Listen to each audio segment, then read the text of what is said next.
The Galactic Council chamber, a vast arena of cold, flickering light and ancient power, held its breath. For 3 centuries, humanity had endured its silence, its condescension, its contempt. Now, a single human woman stood, her gaze unwavering, about to shatter that silence and rewrite the very future of the stars. This was not a plea. This was a reckoning. Ambassador Laura Bennett felt the weight of 300 years pressing down on her, an invisible shroud woven from 1,000 slights and 1,000,000 sacrifices. 17 alien species, some scaled, some feathered, some carved from living stone, all stared down from their floating thrones, their collective arrogance a palpable force. For 20 long years, Laura had served in this chamber, smiling when insulted, remaining calm when dismissed, working harder than any other diplomat. And for 20 years, Earth had received nothing but cold, empty silence in return. But today the silence would break. Today, the universe would hear humanity's roar. Back on Earth, Secretary General Nathan Cole had spent 3 sleepless nights, his heart a hammer against his ribs, poring over the Srani Accords. 400 pages of calculated demands, 40% of Earth's food, human soldiers to fight distant, meaningless wars, unrestricted access to the asteroid mines near Mars without a single credit of compensation. And in return? Nothing. Not protection, not trade, not even a whisper of gratitude. Just an expectation. A demand. Nathan called an emergency meeting, pulling the world's leaders into the deep, silent bunker beneath the Colorado mountains, far from any alien eavesdroppers. For 6 grueling hours, the arguments raged. Fear not at some, whispering that Earth was too weak, that the Council would crush them if they dared defy. But Nathan, his voice quiet yet vibrating with an almost dangerous resolve, shook his head. He pulled up a screen, not of threats, but of contributions. Look, he commanded, his finger sweeping across the glowing data. 300 years. We built defense systems for 12 species. Our medicine saved billions of alien lives. Our sons and daughters bled and died in 17 wars that had absolutely nothing to do with us. He paused, letting the numbers sink in. And what did we get? A seat at the back. A voice always ignored. A galaxy that saw us as nothing more than glorified servants. His gaze hardened, meeting each leader's eyes.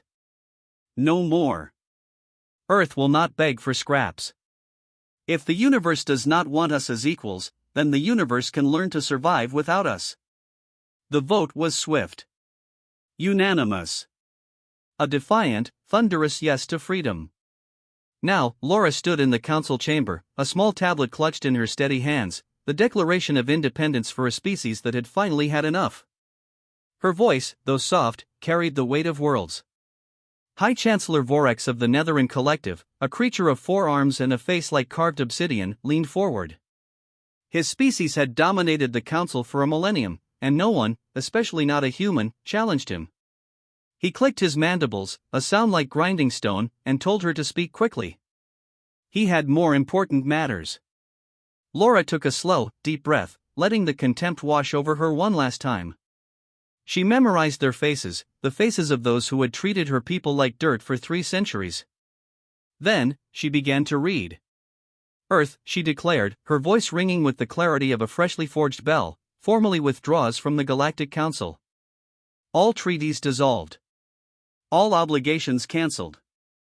Every human ship, every human soldier, every human diplomat, will return home within 30 days. Her eyes, blazing with an ancient, human fire, swept across their stunned faces. And Earth will no longer answer your calls. Chaos erupted. Ambassador Drina of the Thani Alliance shot to her feet, her purple feathers bristling. This is a joke, she shrieked, her voice laced with outrage. Humanity cannot survive alone. You are too young, too weak, too dependent on council technology. Laura smiled then, a small, knowing smile that chilled Drina to her core. Indeed, Ambassador, she countered, her voice calm, utterly devastating. Tell me, who invented most of that technology?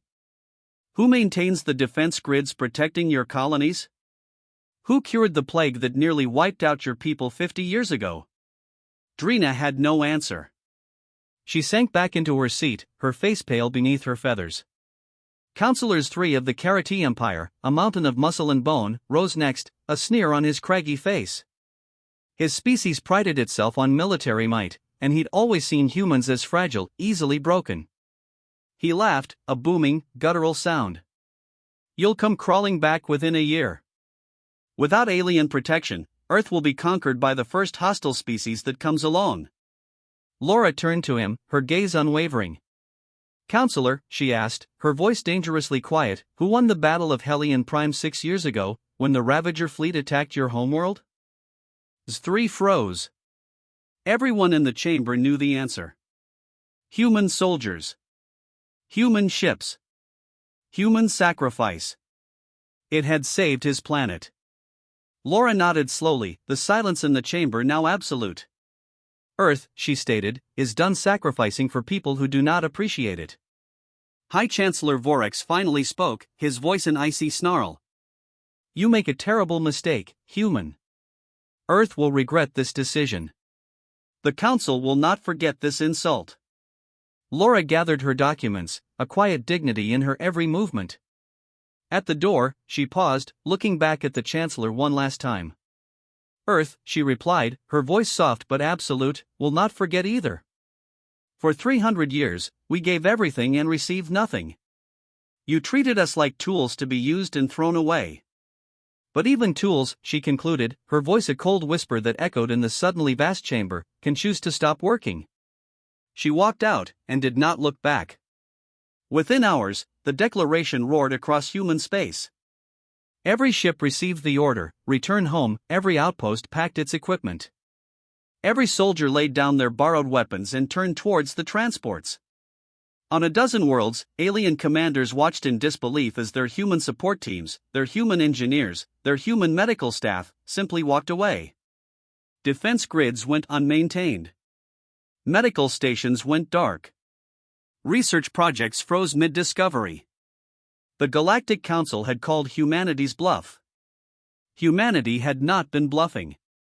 On Earth, a roaring cheer rose from the streets as Nathan Cole, tired but triumphant, announced a new era. Our future, he declared to a united world, belongs to us alone. The cheering lasted for hours. And somewhere in the great chamber, High Chancellor Vorax sat alone in the darkness, a dawning horror chilling his ancient bones, wondering if he had just made the biggest mistake of his very long life. 3 months later, the galaxy began to feel the silence. Admiral Kevin Ross stood on the bridge of the Relentless, watching the stars drift by. His carrier, one of the last human vessels in alien space, carried the final peacekeepers from the Helen sector. Behind him, 36 other ships, a defiant armada, followed in perfect formation, their hulls gleaming under the light of distant suns. Kevin had spent 20 years protecting alien colonies, fighting pirates and raiders, losing friends in battles that history would never remember. He had believed it all meant something. Now, he knew better. Lieutenant Megan Price looked up from her console, her face troubled. Admiral, distress signals, she reported, her voice laced with uncertainty. Fanny homeworld. Orbital defense grid failed. Enemy ships gathering. Kevin closed his eyes for a moment. He knew that grid better than anyone. Human engineers had designed it. Human technicians had maintained it for 2 centuries. Human soldiers had died protecting its power stations. And in all that time, the Fanny had never once offered a thank you.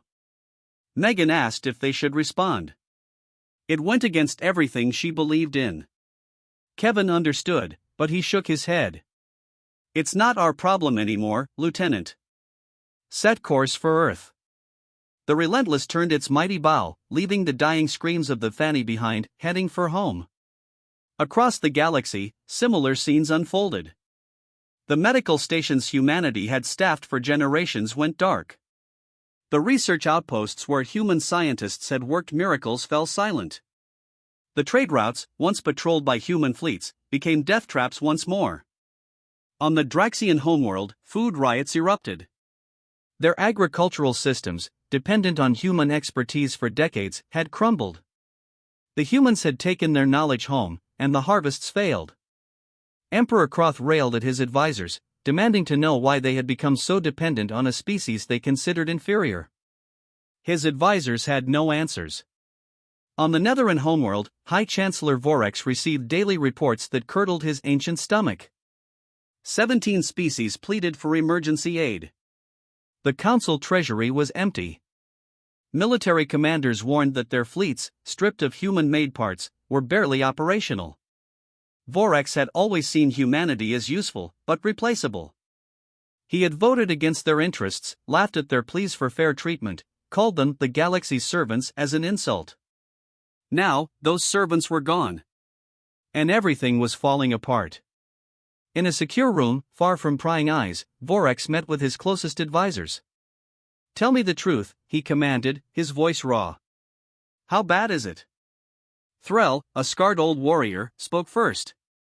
"Worse than anyone admits, Chancellor. Human technology is embedded in nearly every system. Defense grids, medical equipment, communications, power generators, all designed or improved by them." Vorex slammed his fist on the table. "How did this happen? How did the mighty Galactic Council become dependent on a species we treated like servants?" Threll met his gaze, tired eyes revealing a deeper truth. "It happened, Chancellor, because we let it. Humans were always willing to help. We were always willing to take. No one ever stopped to think what would happen if the help stopped coming." Vorex sat in silence, the truth a bitter ash in his mouth. He remembered Laura Bennett's face as she walked out, not angry, not sad, but relieved. Like someone finally putting down a burden they had carried for far too long. Meanwhile, on Earth, Nathan Cole addressed the United Nations General Assembly. Billions watched as he spoke of a future where resources no longer flowed to ungrateful aliens. He spoke of soldiers, finally home. Of scientists, now focused on humanity's problems. For 300 years, he declared, his voice resonating with pride, Earth has been giving. Now, it is time to keep something for ourselves. The applause shook the building. Outside, New York City erupted in a joyous roar. Flags waved, music played. Humanity, for the first time in generations, felt like masters of its own fate. Admiral Kevin Ross watched the celebrations from the Bridge of the Relentless as it entered Earth's solar system. The blue marble of his homeworld swelled on the screen, and he felt a feeling he hadn't known in years: hope. Megan Price, tears streaming down her face, asked if they had made the right choice. "Sometimes," Kevin said, his voice etched with a hard-won wisdom, "the right choice and the easy choice are not the same thing. Humanity tried being generous for 300 years. It got us nothing but contempt. Now, it's time to try something different." The Relentless passed through the defense perimeter, followed by the rest of the human fleet, coming home. Across the galaxy, the cracks continued to spread. 1 year after humanity walked away, the universe was burning. The emergency session of the Galactic Council began at midnight, its great chamber filled with representatives etched with fear and exhaustion. High Chancellor Vorex, now ancient and broken, called the meeting to order, his voice a ghost of its former self. Councilors 3, once a titan, now trembled with rage. The Hellion trade routes are ashes. Pirate activity is up 400%. Our military is stretched thin, our people starving. He slammed his fist, cracking his console. Why were we not prepared for the humans leaving? No one answered. Ambassador Drina, her purple feathers dull and ragged, spoke next. 3 of our colony worlds have fallen to the Ravagers. We begged for help, 18 species.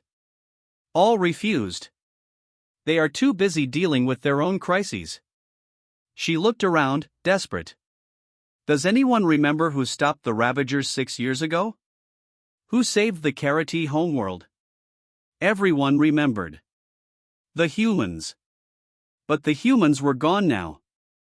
Representative Malik of the Draxian Empire stood, his legs shaking. "My people are starving," he whispered, civil war tearing his world apart. He begged for food, for experts, for anything. Vorex closed his eyes. "The Council has no food to spare," he admitted, his voice hollow. "Every species faces shortages. The Draxians must find their own solution." Malik collapsed, hope utterly extinguished. One by one, the reports of disaster piled up, Netherin defenses failing, youth medical systems collapsing, Salari communication networks broken. The galaxy, once a bustling hub, was now a fractured, silent scream. Vorax listened, each report tearing another piece from his soul. He had always believed the Council was strong enough to weather any storm. He had never imagined this. The truth, when it finally slammed into him, was simple and terrible. Humanity had not been serving the Council because they were weak. They had been serving because they were strong enough to carry burdens no one else could. They had built the machines that kept civilization running. They had solved the problems others couldn't. They had fought the battles others wouldn't. And the Council had rewarded them with contempt. Vorax remembered every dismissal, every laugh at their pleas for respect. He wasn't laughing now. Far from the Council chamber, on the colony world of New Houston, former Ambassador Paul Carter sat in his small house, watching the news feeds. His communication device buzzed constantly, old colleagues begging him to use his influence, promising anything if humanity would just come back and fix what they couldn't. Paul read each message, then deleted them all. He had spent 30 years building bridges, pleading for understanding, sacrificing everything. And he had failed. The Council never wanted equality. They wanted servants. They wanted humanity's strength without giving anything in return. Now, they were paying the price. He felt no satisfaction, only a deep, tired sadness for all the wasted years. Back in the Council chamber, Vorax called for a vote. A diplomatic mission to Earth, offering whatever terms humanity demanded. It passed unanimously. But even as their hands shot up, they knew it was probably too late. Why would humanity come back? What could they offer to erase centuries of disrespect? Vorax appointed Ambassador Korath, one of the few who had ever shown humans kindness, to lead the mission. Korath accepted, a heavy heart in his chest. He knew his chances were small. But he had to try. As he left the chamber, he passed a window. The streets below were dark. The galaxy was dying. And somewhere, far away, Earth continued to shine. 2 years after humanity severed ties with the Galactic Council, a single, battered alien ship appeared at the edge of Earth's solar system. Commander Lisa Grant, on duty at Orbital Station Sentinel, stared at the sensor readout in disbelief. No alien vessel had dared approach since the separation. This ship, a Netherin diplomatic cruiser, drifted slowly, weapons powered down, shields lowered. It broadcasted on all frequencies, requesting permission to approach. And from its ancient hull, a white flag, the universal symbol of surrender and peaceful intent, fluttered silently in the void. This was not a ship of conquerors. This was a ship of beggars. Lisa contacted Earth Command. The answer came swiftly: allow approach under heavy escort. Diplomats permitted to land. But every weapon system in the solar system remained locked and ready. Trust was a commodity humanity no longer squandered. The Netherin vessel landed at Geneva Spaceport, met by a silent army of human security personnel. Ambassador Korath emerged, a broken old man, his legs trembling with each step, flanked by 3 thin, exhausted aides. Lisa remembered him, a powerful figure, his voice booming with authority as he dismissed human proposals. Now, he looked like a shadow. Secretary General Nathan Cole met the delegation in a secure conference room beneath the UN headquarters. Admiral Kevin Ross and Ambassador Laura Bennett, both marked by the quiet strength of leadership and hard-won freedom, flanked him. No refreshments. No small talk. Nathan simply sat, waiting. Korath understood. He had come to beg. His voice trembled. He laid bare the galaxy's ruin, the collapsed council, the Draxian civil war, the Karati besieged, the Vanni crippled. We were wrong, he rasped, his eyes glistening. We treated humanity as servants, not partners. We took your contributions for granted, offered nothing in return. We were arrogant. Foolish. Blind. He bowed his head, utterly humbled. We face extinction. Without human help, billions will die. I am asking, begging, pleading, for humanity to return and save us. Silence. Nathan looked at Laura, her face calm, her eyes like chips of obsidian. He looked at Kevin, jaw tight with controlled fury. They remembered. Nathan turned back to Korath. Humanity gave everything for 300 years, he said, his voice quiet, devastating. Our soldiers died in your wars. Our scientists cured your diseases, built your defenses, solved your problems. And what did we receive in return? Contempt. Dismissal. A seat at the back. A voice never heard. Korath said nothing. There was nothing to say. Nathan leaned forward. Earth will not return to the Council. Humanity will not rebuild alien empires, or fight alien wars. Those days are over. Korath lifted his head, tears tracing paths down his ancient face. Is there nothing Earth will do? He whispered.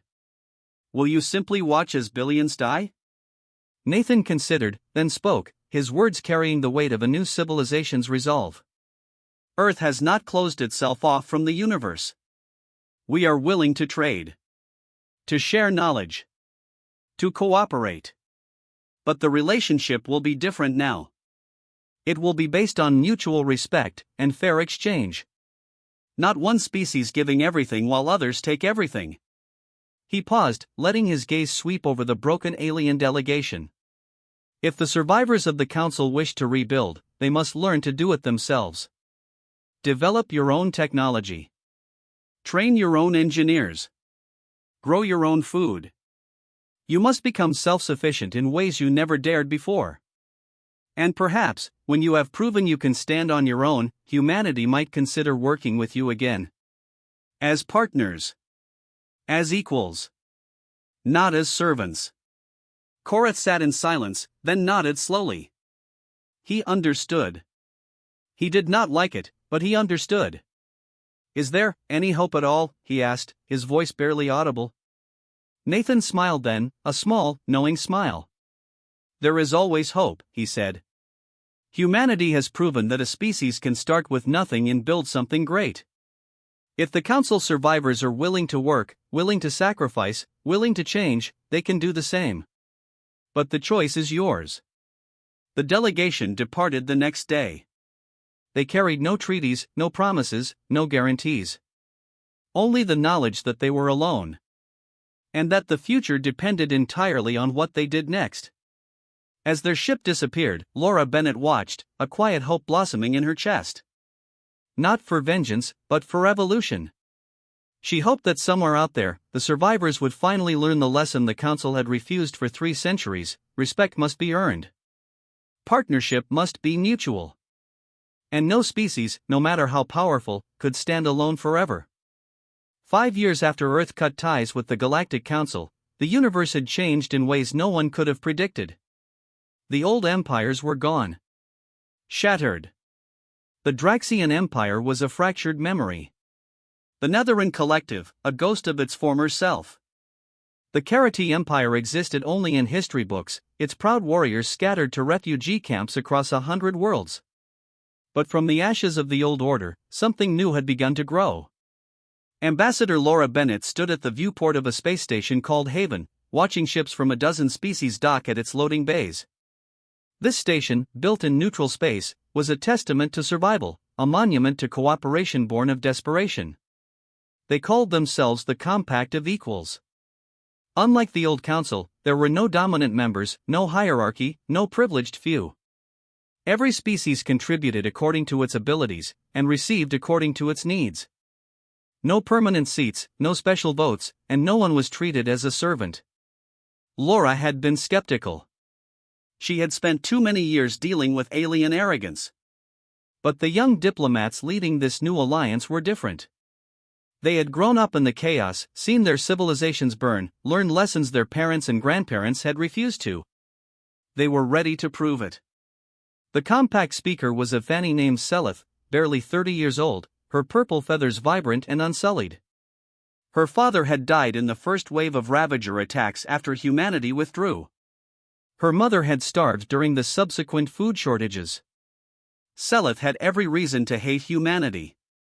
Instead, she had studied their history. She believed humans had been right to leave. That the old council had been corrupt, cruel. She believed the only way forward was to build something better. And she believed humans might join them, if approached with respect, not demands. Laura sat across from Selith, studying her. She had heard too many empty promises of partnership. She asked directly, "What does the compact want from Earth?" Selith answered without hesitation, her voice clear and strong. "We are not asking humanity to return to the old ways. We are not asking for protection, or charity, or sacrifice. We are asking only for the chance to prove ourselves worthy of partnership. We want to be equals. Nothing more, nothing less." Laura considered the words.